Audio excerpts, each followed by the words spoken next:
There comes a time in everyone's life where they have to gauge what's awesome and what's not. And on the top of my list of stuff that's awesome, Earthworm Jim for the Sega Genesis, Super Nintendo, Sega Saturn, every freaking system out there. And I got to go back, this is nice, I got to go back and I got to replay the game for you guys. I did it all for you, it wasn't selfish at all. Now let's go back and take a look at one of the greatest games ever to grace the side-scrolling genre, Earthworm Jim.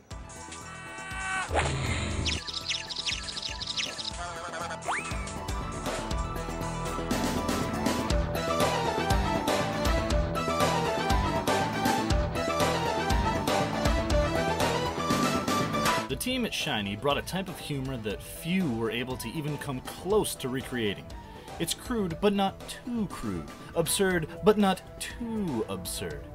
And then there's the fact that one of the final bosses is a giant butt. Yes!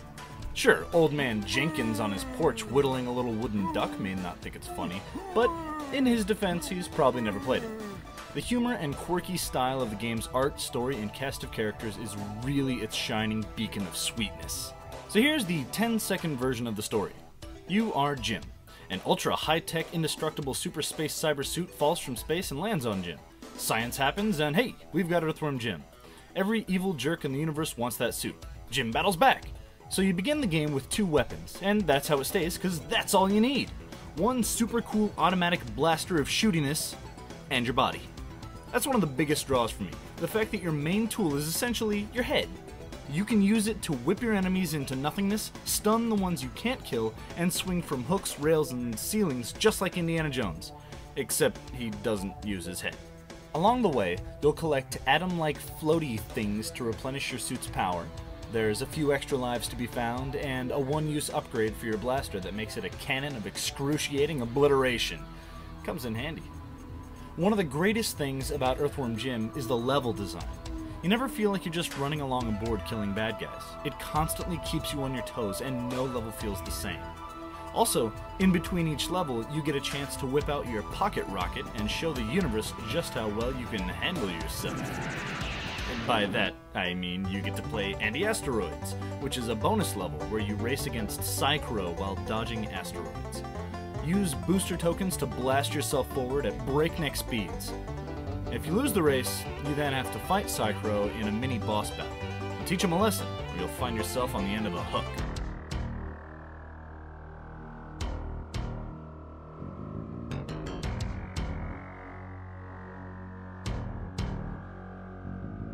The bosses you face along the way are evidence that the developers had lots of fun creating this universe.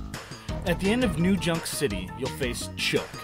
He tries to drop crap on you and then vomits whole fish all over the place when you fight back. A natural reaction, of course. Evil the Cat torments you twice in What the Heck. First stealing your suit and trying to slap you with fire, then darting from the shadows to rip you to shreds. It's your job to claim all 9 of his lives and get out of there.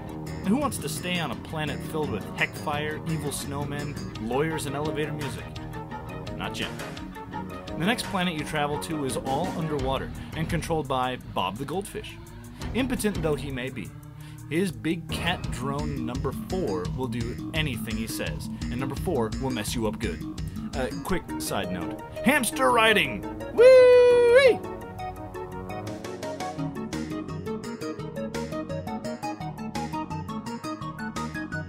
In kind of a weird mini-level called Snot a Problem, you'll go head-to-head with Major Mucus on some disgusting booger planet.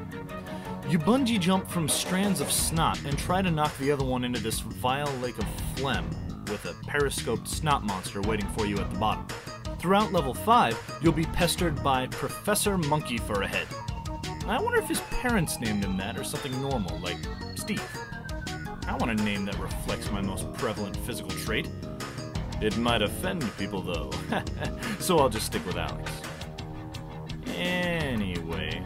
Robo-Chicken! Fear his bagockiness! Quick side note number 2, there's a secret level in level 5 where you'll have to run through the dark trying to escape my personal favorite boss, the Eyes That Ate Cleveland. Those eyes are so hardcore, you just run for your life. I would like to have eyes like that.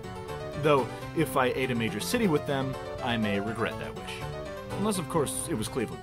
I think I may get a special commendation for that. The next level, for Pete's sake, doesn't have a boss to kill. You just have to keep Peter the puppy safe from harm.